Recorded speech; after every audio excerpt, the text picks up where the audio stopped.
Amen. Amen. Nous allons voir deux histoires aujourd'hui qui se rapportent aux blessures intérieures. Amen. Alléluia. Amen. Nous allons voir l'histoire de Jephthé, comment il a fini, et nous allons voir aussi l'histoire de Samson. Aujourd'hui, nous allons voir une part qui n'a jamais été prêchée, une part que Dieu m'a fait découvrir sur la vie de Samson, sur sa fin. Alléluia. Amen. Ça n'a pas encore été prêché. C'est quelque chose de, comment je peux dire ça? Quelque chose d'insolite dans la fin tragique de Samson. Alléluia. Amen. Nous commençons par Jephthé. Nous parlons des blessures intérieures. Et la blessure intérieure, c'est le rejet, c'est l'abandon, c'est l'humiliation, c'est la trahison, c'est l'injustice, l'impuissance et l'insécurité. Tout ce que nous ressentons en nous, que cela soit visible ou pas, cela dénote de blessures intérieures. Alléluia. Amen. Nous savons que nous avons plusieurs blessures intérieures et nous l'avons aussi à l'église. Par exemple, un pasteur qui prêche et puis, comment on peut dire ça? Il n'y a pas la reconnaissance de ses enfants. Un jour, ses enfants se lèvent et changent d'assemblée. C'est une blessure intérieure que vous imposez à votre pasteur. Parce que quand il pense au temps passé pour vous amener à la perfection, comprendre la parole de Dieu, et la manière dont vous le payez, si je puis ainsi m'exprimer, cela cause des blessures intérieures. Il va rester là, il va rien dire, mais dans son fort intérieur, il va ressentir de douleur. Alléluia. Et sachant une chose, quand c'est à l'homme de Dieu que vous faites cela, Dieu qui est souverain vous récompensera en bien ou en mal ce que vous avez fait. Est-ce que quelqu'un me suit bien? Il y a les blessures intérieures que nous avons dans nos familles. Je peux donner un exemple vrai, parce que c'est quelque chose que j'ai vécu. C'est un enfant qui tombe. C'était une distance, je pense, de ce plafond, ouais, jusqu'au sol. Et il est blessé tout autour des yeux. Et quand son père arrive, la première chose qu'il dit à sa femme, comment est-ce que nos enfants sont-ils si idiots? Je vous dis, cette parole est restée dans le cœur de cet enfant jusqu'à une cinquantaine d'années à peu près. Sans pour autant qu'il en veuille à son père, mais ça ne pouvait pas partir. À chaque fois, il se rappelait de cela. C'est quelque chose, c'est pareil quand nous avons des enfants. Il faut savoir ce que tu dis à ton fils. C'est très important. Ce que tu dis à ton fils peut lui rester en mémoire toute la vie. Et pendant toute sa vie, il se rappellera de cette phrase que tu as dite. Tu l'as dit par un excès de colère, tu l'as dit parce que tu as pensé que c'était le moment de le dire, mais tu as oublié ce que fera cette parole dans la vie de ce jeune homme pendant autant d'années. Est-ce que quelqu'un me suit? Donc, les blessures intérieures, c'est des choses qu'on dit, des choses qu'on fait, qui nous restent au plus profond de nous-mêmes, et cela cause toujours et toujours des actions contraires à notre destinée. Est-ce que quelqu'un est avec moi? Alors, nous avons commencé dans le livre de Juges au chapitre 11. Et la parole de Dieu nous dit, Jephthé le Galadite était un vaillant héros. C'est Dieu qui commence comme ça. Il était fils d'une femme prostituée et c'est Galad qui avait engendré Jephthé. Donc, Jephthé est né dans une famille où son père est serviteur de Dieu, mais lui, il est né d'une femme étrangère. Il a grandi avec ses frères et pendant toute son enfance, personne ne lui rappelait qu'il était fils d'une femme étrangère. Chaque fois qu'il y avait un problème, c'est lui qui comprenait et c'est lui qui se battait. Il était vaillant héros, nous dit la parole de Dieu. Donc c'est lui qui était mis en évidence à chaque problème de famille. Alléluia.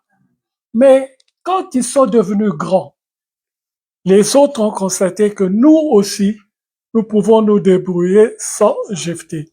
Alors les colères d'enfance, réjaillissent. Alléluia. Et ils vont lui dire, toi, tu n'es pas né d'une même mère que nous. Prends tes affaires et dégage de chez nous. Jephthé, qui depuis sa tendre enfance a toujours vécu dans la maison de son père à côté de ses frères. Aujourd'hui, on lui dit, parce qu'ils sont devenus grands, tu n'as pas à rester ici parce que tu ne vas pas hériter la même richesse que nous, parce que tu n'es pas le fils de notre mère. Voilà quelque chose qui a conduit cette famille à se partager d'une manière, se départager plutôt d'une manière pas très correcte. Chacun est parti dans son coin avec des blessures intérieures. Et ces blessures intérieures ont été exacerbées encore à un moment. Quand il y a la guerre, les gens de Galade sont venus voir qui? Jephthé, en lui disant, viens et nous allons te mettre roi. Si tu combats et si tu gagnes, si tu remportes la victoire contre ce peuple-là, c'est toi qui seras notre chef. Ils lui font une proposition qui est claire. Ils n'ont jamais dit le contraire.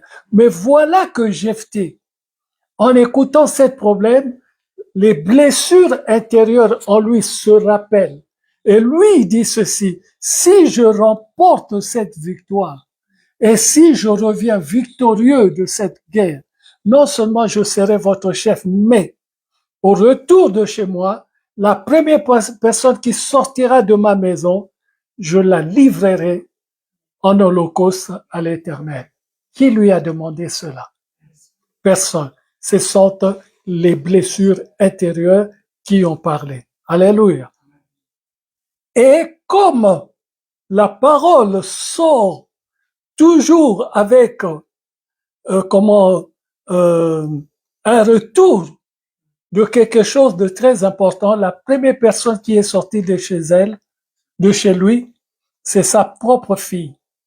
Il n'avait qu'une seule fille, il n'avait pas de garçon, et c'est la fille qui est sortie. Et c'est lui qui était rejeté, qui a été récupéré, qui a remporté la guerre, commence à pleurer. Et il dit à sa fille, qu'est-ce que tu m'as fait? Donc pour lui, sa fille est responsable de ce qui lui arrive. Il pleure, il déchire ses vêtements. Et sa fille lui dit, donne-moi un mois, je vais aller avec mes amis et ensuite je reviendrai et tu feras ce que tu as dit à l'Éternel. Alléluia. Et il offre sa fille en holocauste. Il offre sa propre fille en holocauste. Donc, il n'a plus de fille, il n'a pas de garçon, il n'a plus d'enfant. Voilà la conséquence des blessures intérieures. Quand tu as une blessure intérieure, il faut que tu saches que cette blessure, que tu le veuilles ou pas, a toujours des conséquences. C'est pour cela, quand tu as une blessure intérieure, ce qu'il faut faire, c'est venir à l'église, en parler au pasteur pour que vous priez sur cette blessure intérieure. Est-ce que je me fais bien comprendre? Amen. Il faut que tu viennes pour qu'on prie sur la blessure intérieure. Sinon, cette blessure intérieure va t'amener très loin. Quand tu auras une décision à prendre, la blessure intérieure qui a impacté ton âme, car ton âme n'est plus claire, tes paroles ne sont plus claires, c'est enveloppé de la blessure intérieure. Et qu'est-ce qui va sortir de ta bouche? Ce sont les paroles de blessure intérieure. Est-ce que quelqu'un me suit? Alléluia. Deuxième partie, aujourd'hui, nous allons voir le secret de Samson. Je ne vais pas dire le secret, mais pourquoi Samson s'est comporté de cette manière. Mais avant tout, je vais appeler Lévi. Lévi va se tenir debout là et il va nous parler un peu de ce qu'il a parlé hier. Tu regardes l'assemblée.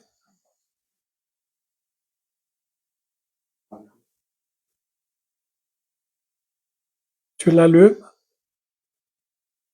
Grouille-toi, grouille-toi.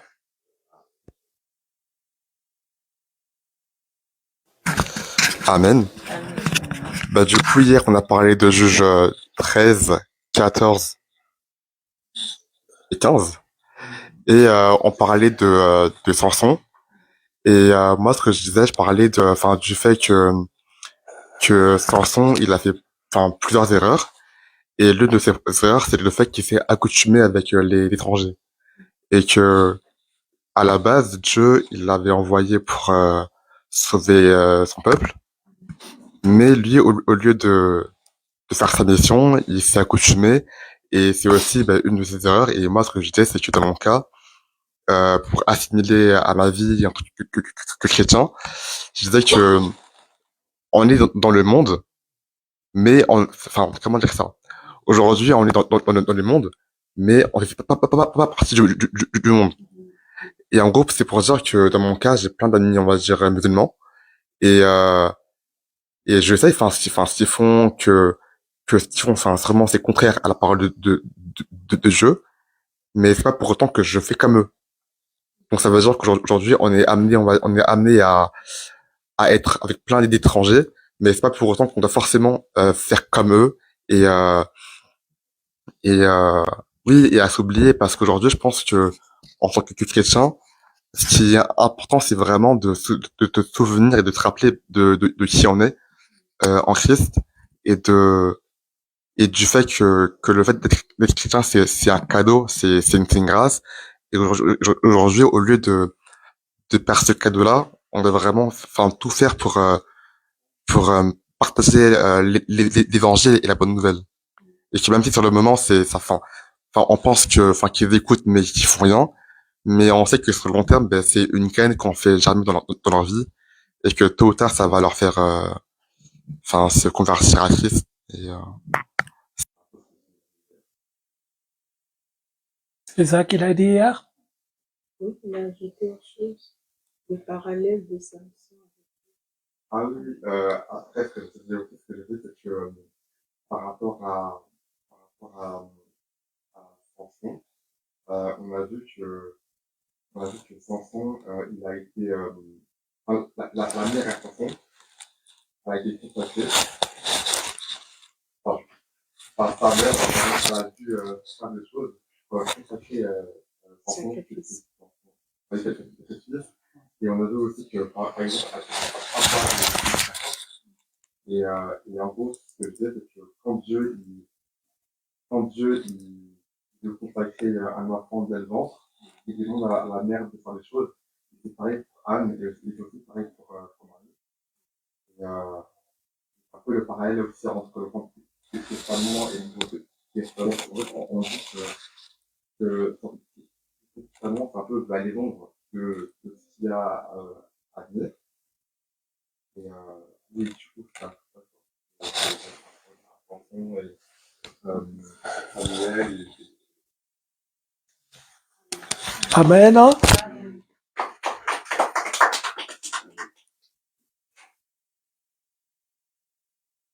Nous comprenons que l'histoire de Samson est bien connue de tous.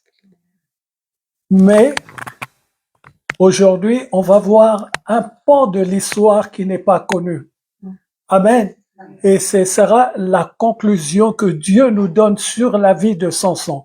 Nous avons toujours pensé, et je vais relever autre chose qu'il vient de dire ici, il a parlé de la relation entre Jésus-Christ et Samson, et je vais démontrer que cette relation n'est pas pareille. C'est Samson, c'est le contraire de ce que Jésus-Christ a fait à la croix. Alléluia. Nous commençons, je vais lire la parole de Dieu dans le livre de Juges, chapitre 13, le verset 5, nous nous levons pour la gloire de Dieu. La parole de Dieu nous dit ceci, car tu vas devenir enceinte et tu enfanteras un fils.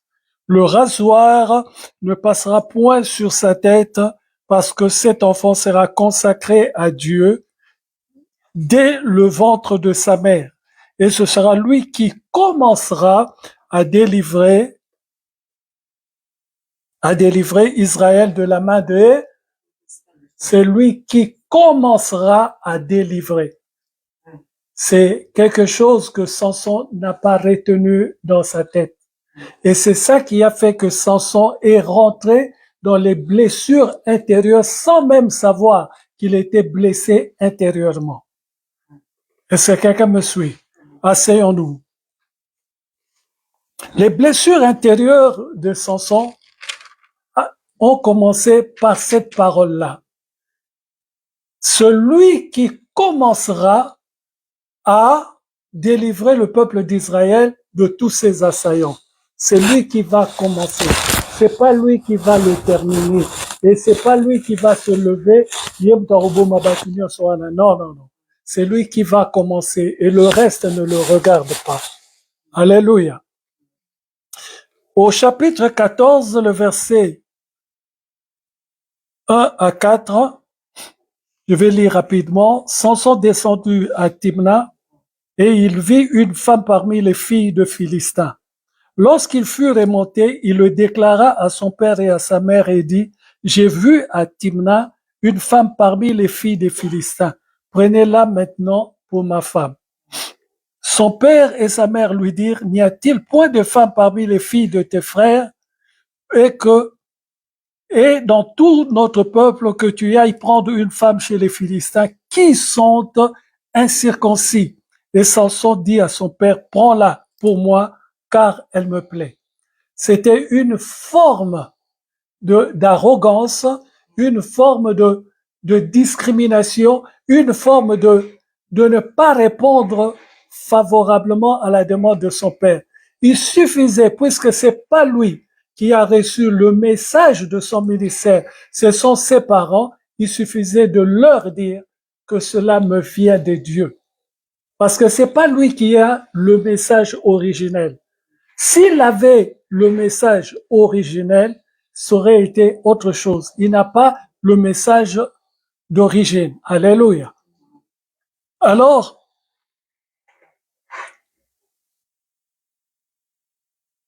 Samson descendit avec son père et sa mère à Timna. Lorsqu'ils arrivèrent aux vignes de Timna, voici un jeune lion rugissant vint à sa rencontre. L'esprit de l'Éternel saisit Samson et sans avoir rien à la main, Samson déchira le lion comme on déchire un chevreau. Il ne dit point à son père et à sa mère ce qu'il avait fait. Il ne dit rien à son père et sa mère. Deuxième blessure intérieure, il ne sait pas encore qu'il est blessé intérieurement. C'est en lui. C'est quelque chose qu'il a fait par arrogance. Il le dit pas, mais c'est une blessure qui se fait lui-même. Son âme est blessée. Pourquoi? Parce que c'est un mensonge. Est-ce que quelqu'un me suit? Amen. Quelque temps après, il se rendit de nouveau à Timna pour la prendre et se détourna pour voir le cadavre du lion. Et voici, il y avait un essaim d'abeilles et du miel dans le corps du lion. Il prit entre ses mains le miel dont il mangea pendant la route, et lorsqu'il fut arrivé près de son père et de sa mère, il leur en donna, ils en mangèrent. Mais il leur dit pas qu'il avait pris ce miel dans le corps du lion. Encore une erreur. Sinon, la Bible n'aurait pas précisé cette phrase. Il ne dit pas qu'il a pris ce miel dans le corps du lion. Il aurait pu dire à ses parents tout ce que l'Éternel faisait pour lui, parce que il a oublié une chose, ce sont ses parents qui ont reçu le premier, la révélation de la parole qui le concernait. Alléluia. Amen. Nous allons au chapitre 16, le verset 19. Qu'est-ce que nous dit? Là, on nous parle de Delilah, comment Delilah a réussi son coup. Elle a vraiment réussi son coup. Mais comment est-ce qu'il s'y est pris? La parole de Dieu nous dit ceci. Elle l'endormit sur ses genoux et ayant appelé un homme, elle rasa les 7 tresses de la tête de Samson et commença ainsi à le dompter. Il perdit sa force. Elle dit alors, les Philistins sont sur toi, Samson. Et il se réveilla de son sommeil et dit, je m'en tirerai comme les autres fois et je me dégagerai. Il ne savait pas que l'Éternel s'était retiré de lui. Aïe, aïe, aïe. Il ne savait pas que l'Éternel s'était retiré de lui. Comment quelqu'un qui a une telle onction ne peut pas sentir que l'Éternel n'est plus en lui? Alléluia. Parce que dès qu'il a fait ce qui n'était pas de Dieu, Dieu s'est déplacé. Et quand Dieu se déplace, c'est que tu as fait, c'est ça qui t'enveloppe. Il pouvait pas le savoir parce qu'il était enveloppé par le mensonge. Il était enveloppé par la chose qui venait de ses blessures intérieures. Alléluia.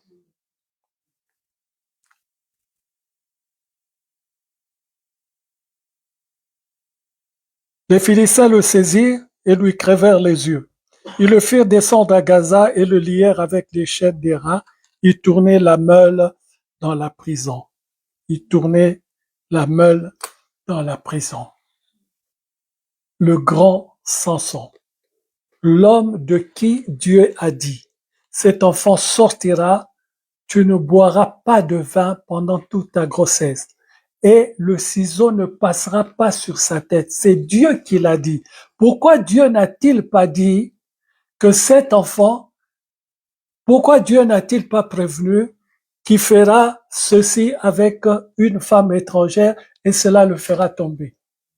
Dieu ne dit pas tout. Dieu donne les principes de la chose que tu vas faire.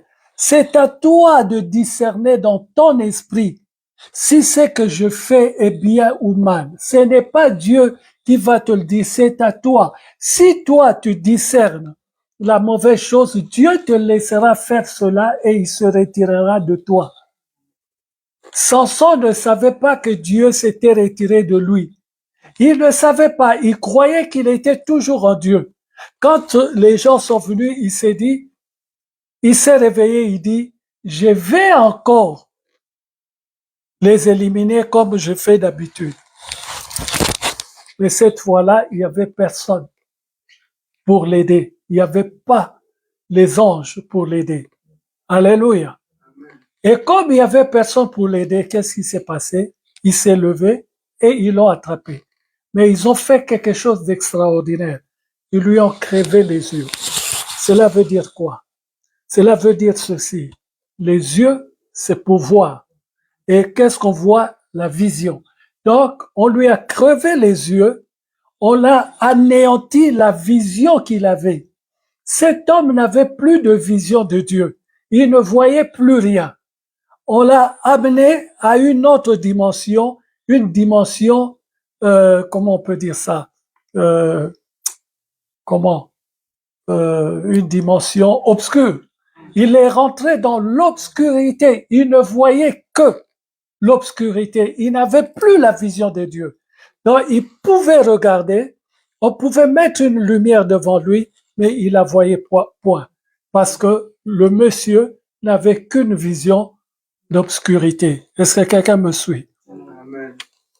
Alors, je vais répondre à ce qu'a dit Lévi. La relation entre Samson et Jésus-Christ, c'est quelque chose d'extraordinaire.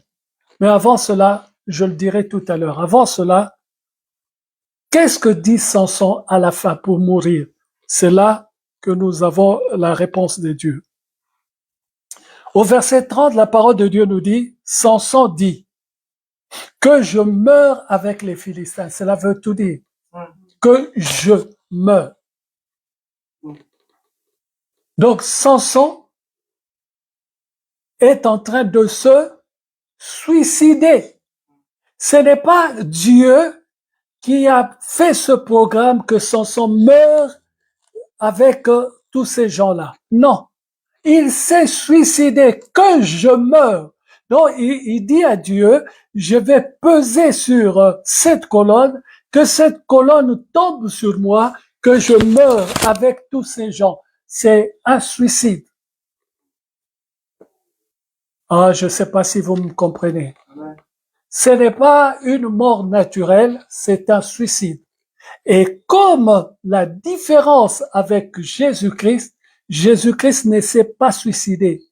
Jésus-Christ a donné sa vie et ensuite il a récupéré nous tous qui sommes ici et les milliers qui nous ont précédés et les milliers qui viendront après nous. Il nous a tous récupérés. Donc la différence, Lévi, entre Samson et Jésus-Christ, Samson est mort suicidé, mais Jésus-Christ est mort et beaucoup d'entre nous sommes sauvés par sa mort. Amen. Par contre, Samson, lui, il est mort tuant les Philistins. Et en tuant les Philistins, il s'est suicidé. Ce n'est pas quelque chose qu'il a fait ou c'est une œuvre. Non, non, c'est pas une œuvre. La parole de Dieu nous dit ceci. Que je meure avec les Philistins. C'est lui qui parle. Et ça, c'est avant. Il se pencha fortement et la maison tomba sur les princes et sur tout le peuple qui y était. Il se pencha fortement contre le poteau de la cité et la cité est tombée sur lui et sur tout le monde qui était là. Donc, il s'est suicidé, il s'est donné la mort. Il n'est pas allé là pour sauver l'humanité, il est allé là pour pensant, peut-être je pense, il a pensé récupérer la grâce que Dieu lui avait donnée, retourner dans la faveur de Dieu. Or, on ne retourne pas dans la faveur de Dieu comme on veut. On ne retourne pas dans la faveur de Dieu en se tuant. Non. On retourne dans la faveur de Dieu comme Dieu le veut. Et c'est Dieu qui fait que tu retournes dans sa faveur. On va prendre l'exemple de David. David est retourné dans la faveur de Dieu parce que la parole de Dieu nous dit dans le livre de Pierre, ce qu'il a fait, je vais paraphraser, ce qu'il a fait est extraordinaire parce qu'il l'a fait dans les règles de Dieu, en retournant dans la grâce de Dieu, dans la vie de Dieu. Comment est-ce qu'il pouvait faire cela? Lui, un homme menteur, un homme pécheur, parce que David a fait des grands péchés. Il a tué même un homme pour une femme. C'est un péché extraordinaire. Mais pourquoi Dieu l'a-t-il pardonné? Il s'est pas donné la mort. Mais jusqu'à la fin de sa vie, Dieu dit, il restera toujours un siège sur comment? Oui, un siège sur son trône, c'est le siège de David. Personne, jusqu'aujourd'hui, depuis le temps de David jusqu'aujourd'hui, personne n'a enlevé ce siège et personne n'a remplacé David. Nous disons en français, nul n'est irremplaçable. C'est vrai, mais c'est aussi vrai que David est irremplaçable. Est-ce que quelqu'un me suit bien? Alléluia. Donc nous voyons dans la vie de Samson, il y a deux choses que Dieu nous montre, c'est son suicide et la différence entre ce qu'il a fait et ce que le Seigneur Jésus-Christ a fait à la croix. Le Seigneur Jésus-Christ nous a tous sauvés. Et par son sacrifice, le Seigneur Jésus-Christ, c'est un sacrifice. Mais Samson, c'était pas un sacrifice, c'était un suicide. Alléluia. Et par son suicide, il a tué beaucoup de Philistins. Mais Jésus-Christ, par son sacrifice, il a sauvé nous qui sommes ici et la plupart d'entre nous qui ne sont pas là aujourd'hui, et la plupart des gens qui sont sauvés dans le monde par Jésus-Christ, notre... Est-ce que quelqu'un a bien compris la parole de Dieu? Alléluia. Alléluia. Alors, je voudrais tirer notre attention sur les blessures intérieures. Les blessures intérieures, ce sont des choses, nous avons vu dans ces deux cas, c'est une première fois Jephthé, on lui a fait quelque chose. Mais Samson, non. Samson, c'est lui qui a créé les blessures intérieures en lui. C'est lui qui n'a pas dit à ses parents la vérité. Et cela a commencé, comment dirais-je, à prendre forme dans son âme. Cela a enveloppé son âme. C'est pour cela qu'il est allé encore une deuxième fois chez... Il avait pris une première femme. Pourquoi il s'est pas arrêté là? Pourquoi a-t-il choisi encore Delilah? Pourquoi? Parce qu'il avait déjà trompé ceux-là qui avaient reçu la nouvelle pour lui. L'onction est descendue chez la maman, pas chez l'enfant, chez la maman. C'est la maman qui était la gardienne de l'onction. Elle pouvait croiser ses jambes et Samson n'aurait pas vu le jour. Est-ce que quelqu'un me comprend? C'est la femme qui a permis que Samson vienne au monde. Et regardez bien cette affaire, même quand le papa a prié, qu'est-ce qu'a fait l'ange? Il est descendu, mais il était voir qui? La femme, toujours. Samson est venu à cause de l'onction qu'avait reçue sa maman. Et l'autre, il vient, le papa a pris une deuxième fois, il aurait pu venir le voir, mais il vient pas le voir. Il va voir celle qui avait reçu en premier la nouvelle. C'est elle qui a l'onction de cette nouvelle. Je ne peux pas passer au-delà de ce que Dieu m'a donné. Alléluia. Amen. Et nous avons beaucoup de choses qui se passent dans notre vie, dans les blessures intérieures. Les blessures intérieures, c'est même entre frères et sœurs. Évitons les paroles malheureuses. Évitons les paroles, les réactions malheureuses. On est à l'église, surtout à l'église.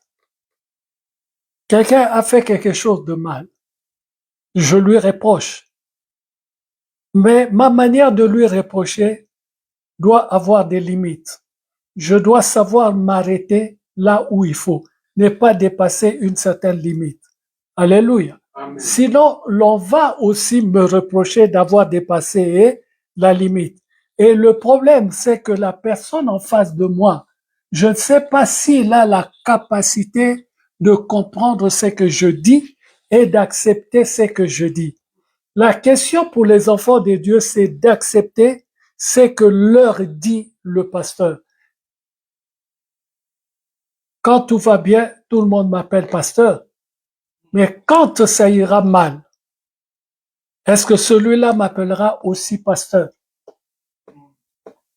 Alléluia. Amen. Or, je ne suis pas pasteur pour un temps, je suis pasteur pour tout le temps. Donc, ce qui veut dire, même quand je parle, je suis toujours pasteur. Quand j'arrête de parler, je suis toujours pasteur. Mais est-ce que ce que je dis, vous le comprenez? Est-ce que ce que je dis, vous l'acceptez? Si ça te touche personnellement, est-ce que tu prends le temps de mettre les choses, chaque chose à sa place en disant, le pasteur a dit ceci, c'est le pasteur. Le monsieur a dit ceci, ce monsieur-là, c'est le pasteur. C'est ça qui crée des blessures intérieures. Alléluia. Amen. Et nous voyons dans les blessures intérieures beaucoup trop de choses. Nous voyons beaucoup trop de choses. Même dans cette même église, nous voyons beaucoup trop de choses. Même dans le comportement des enfants. Tout le monde veut avoir raison. Et tout celui qui a tort n'a pas envie, comment dirais-je, de se sentir, comment on peut dire ça, pas menacé, mais de se sentir agressé.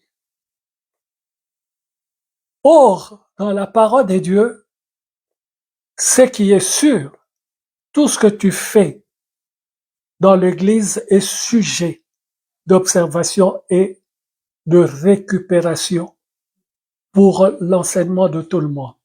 Ce que tu fais à l'Église, alléluia, est sujet d'interprétation pour le salut de tout le monde à l'Église. Amen. C'est pour cela, beaucoup de choses qui se passent sont reprises par le pasteur devant la chair de l'Église, pour que ça reste en suspens, que cela, comment on peut dire ça, cela s'efface tranquillement. Alléluia. Autre chose encore. Beaucoup de gens à l'Église oublient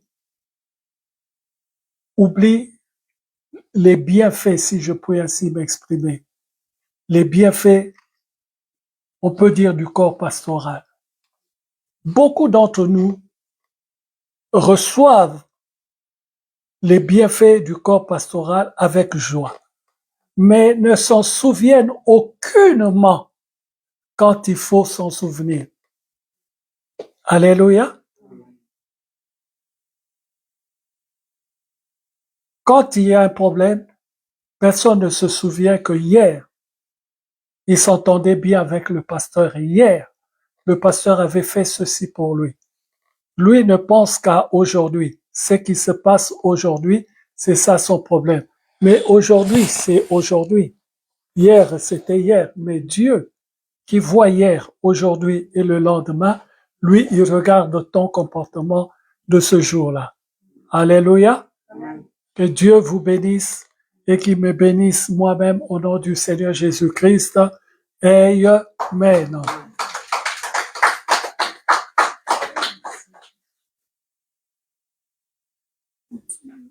Mimiane, une chanson s'il te plaît.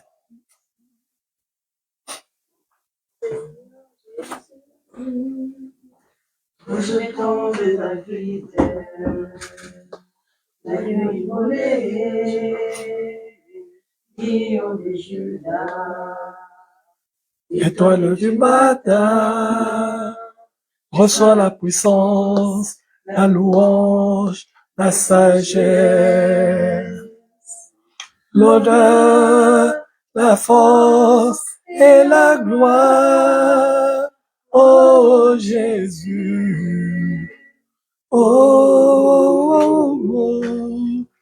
Merci Seigneur, oh, oh, oh. Alléluia. Seigneur Jésus, rejetant de David,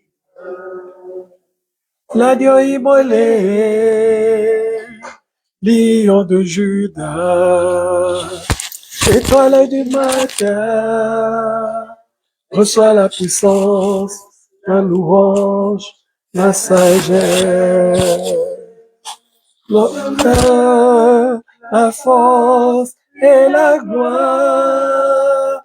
Oh Jésus, oh, oh, oh, oh, oh. Merci Seigneur, oh, oh, oh, oh. Alléluia. Le panier est ouvert, que Dieu soit béni au nom du Seigneur Jésus-Christ. Nous rejetons de David, l'agneau immolé. Merci Seigneur Jésus pour la fidélité de ton Fils. Je te le recommande, Père. Soutiens-le au Seigneur Jésus-Christ dans le travail qu'il fait. Fortifie-le, Père, de gloire, ô Dieu saint. Garde-le, Père, dans ta sainteté. Fortifie-le, Seigneur Jésus, et que toute la gloire ne révèle qu'à toi. Au nom du Seigneur Jésus-Christ. Amen. Que Dieu te bénisse. Merci Seigneur. De tout cœur, oh, oh, oh, alléluia, que Dieu te bénisse. Oh, oh, merci Seigneur. Oh, oh, oh. Alléluia. Seigneur Jésus, rejetant de David, l'agneau immolé, lion de Judas, étoile du matin, reçois la puissance, la louange, la sagesse, l'honneur, la force et la gloire.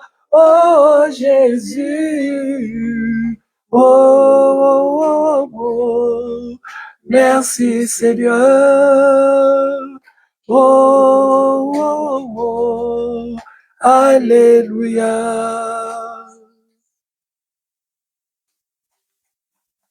Merci Seigneur, nous applaudissons le roi des rois.